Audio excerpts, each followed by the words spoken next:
A voice on an answering machine, carrying on a full conversation its owner swears he never had. Two teens in a summer camp are pulled into the sky by lights, and a college student preps for an assignment that suddenly vanishes. Was it the assignment that disappeared though, or did they somehow switch to another reality? These are more mysterious times people claim to visit a parallel world and came back changed.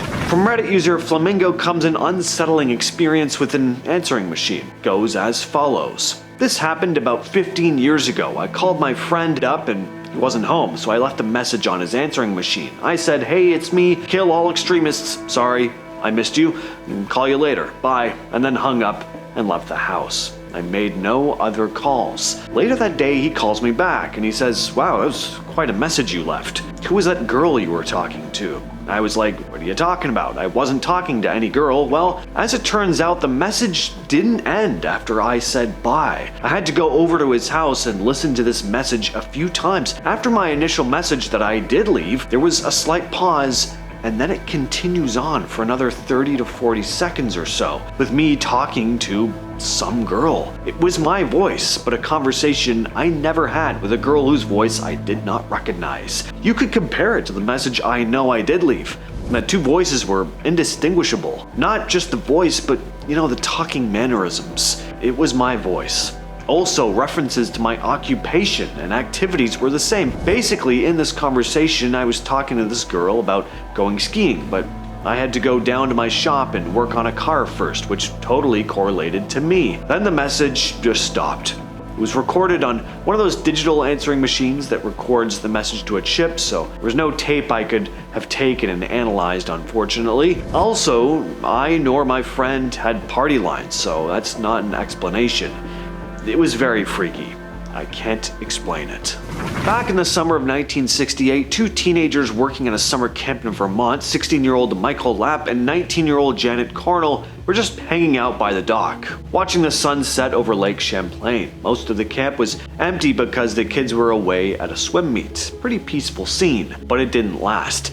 Michael spotted a weird light in the sky. At first he figured it was just a star, but then it suddenly dropped and started coming toward them. Soon, three smaller lights broke off from the main glow and started zigzagging over the water in ways no plane or helicopter could. The lights got closer, formed a triangle, and then one dove straight into the lake. Michael described the sound that followed like a, quote, 1,000 tuning forks, which is such an oddly specific comparison to make. Then he noticed a transparent dome on the craft, and inside were what he described as two childlike creatures with big heads, long necks, and huge eyes. The craft shot a beam at them, so Michael grabbed Janet and pulled her down as they felt themselves begin floating into the air. The next thing they knew, they were back sitting on the dock. But it was much later. Both were disoriented, and Janet seemed almost in a trance. Years later, Michael started having recurring nightmares, always about being taken. He recalled being inside the ship, seeing Janet examined, looking up through the dome at Earth and the stars. Janet later recalled the event, describing it almost exactly as Michael had, only she hadn't spoken to him in years. Researcher Walter Webb eventually concluded that the two had, quote, no opportunity for collusion, and that they'd experienced a, quote, real external event of unknown origin. Reddit user MissPack01 had a very odd experience with a school assignment. They write, "I'm going to college in British Columbia, Canada, and I'm taking a business class. So first week of February, our teacher talks about an assignment that'll be due March 2nd. It's a 3-page paper with references on something we've learned in the class. That night he posts a little thing about due date and expectation and formatting, blah blah blah. I start the paper early to get it out of the way, but of course, life and work get in the way, so I forget about it for a week. Fast forward to yesterday's class and I start freaking out about the assignment.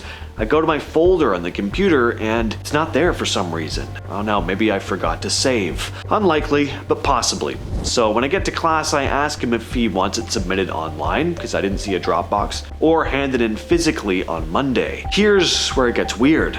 He doesn't have a clue what I'm talking about. Says there never was any assignment. I got him to look on the course site where he posted the outline and nothing was there. I asked a couple classmates and nobody had a clue what I was talking about either. This is so weird. I'm only taking 2 classes as I work full time, so no, I did not get the assignment mixed with another class. In the last month, Did I somehow walk through a door to another universe? Well, I can't tell you for sure, Redditor, but if I switched to a parallel universe that meant everything stayed normal, but I no longer had homework due, I would count that as a win. This one comes from a Redditor named Carla Ray 14, and if the title of the post, "I'm convinced my parallel universe self was speaking to my family," doesn't creep you out already, then just listen to this. So about 5 years before she made the post, Carla's parents and 2 sisters were traveling around Europe. She stayed home with her husband and their baby. Well, one night at 3 a.m. her phone starts ringing.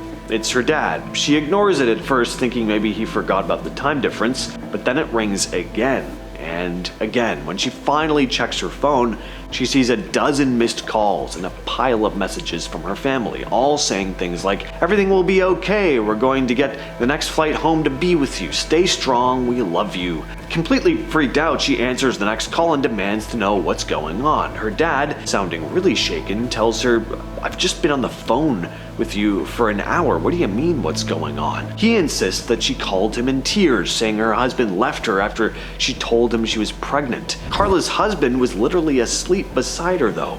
She says, "Dad, what are you talking about? He's right here. He hasn't walked out on me, and I'm definitely not pregnant." Her family swore it was her voice on the line though. Even her sister said she talked with Carla during the call, heard a friend in the background, and got details like Carla canceling her dentist appointment. Something that was actually true, but only her husband knew about. Carla had to send a photo of her and her husband right then and there to prove that nothing happened. To this day, her dad just shakes his head and says, "I don't know what to believe." Is it possible someone was just making a prank call? I mean, I guess maybe, but they guessed a lot of specific details if that's the case. Is it also possible that some version of Carla from a parallel universe managed to call her dad in this one?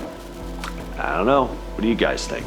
This one comes out of Berkshire County, Massachusetts, back in September 1st of 1969. That night, dozens of people claimed to have seen strange lights in the sky over Sheffield. Some described them as being attached to a disc-shaped craft, and even stranger, a lot of witnesses said they couldn't account for chunks of time after watching it. It wasn't just like, I saw lights and went home. People felt like something really happened to them. One of the most talked about witnesses is Thomas Reed. He was only 9 at the time, riding in a car with his mom, brother, and grandmother. He said they first saw glowing orbs shoot out from the trees along the road. When they got near the Sheffield Bridge, things got even weirder. It came to a stop off the right side of the road. Everything got really calm. It was like being in the middle of a hurricane.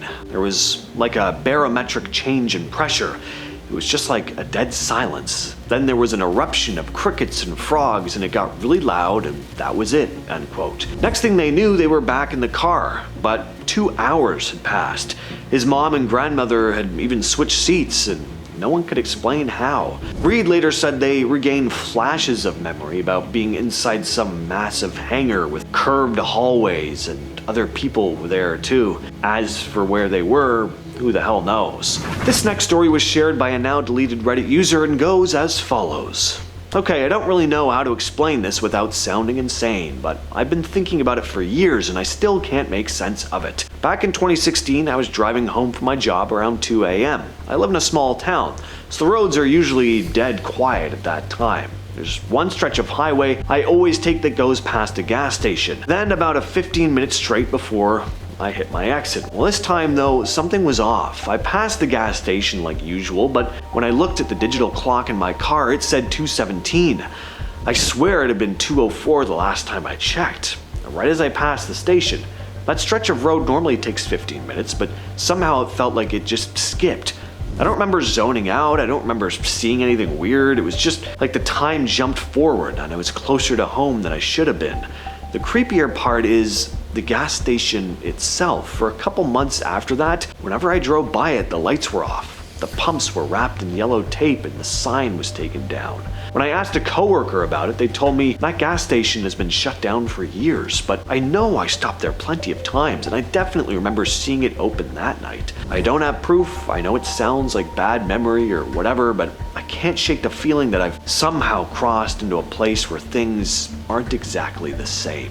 On October 11, 1973, two guys from Mississippi, Calvin Parker and Charles Hickson, went out night fishing in the Pascagoula River. It was supposed to be a quiet evening, but then Parker noticed blue lights hitting the water. At first he figured it was the cops telling them to pack it up, but what came next was nothing close to that. A big light came out of the clouds. Parker later said it was a blinding light. It was hard to tell with the lights so bright, but it looked like it was shaped like a football, about 80 foot. It made a very loud sound.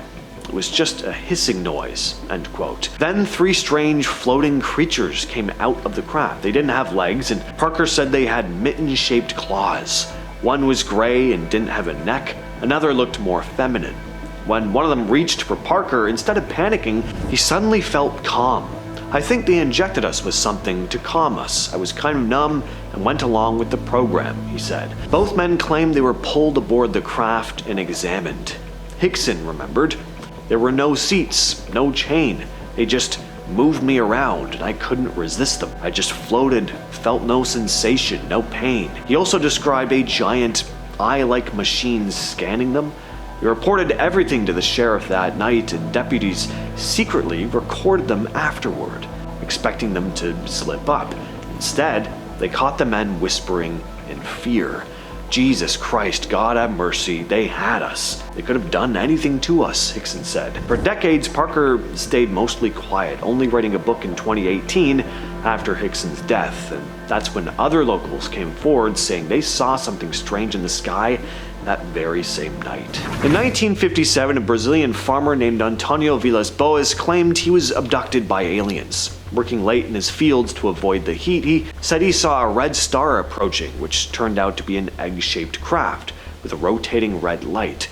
Boas alleged that 5-foot-tall beings in gray overalls and helmets captured him and took him aboard, where he was subjected to blood tests and a strange gas that made him violently ill. He also claimed a female alien engaged with him intimately and indicated she would raise their child in space. 4 hours later, he was released and watched as the craft just flew back up into the sky. A lot of people obviously dismissed his story, but a man named Dr. Olavo Fontes noted Boas had burns, bruising, and nausea. Boas later became a lawyer, but he never shook this incident. He'd often craft models of the UFO he claimed to have seen, and he stuck to his story till his death in 1991. I've been your host, James. I will catch you, yes, you specifically, in the next video.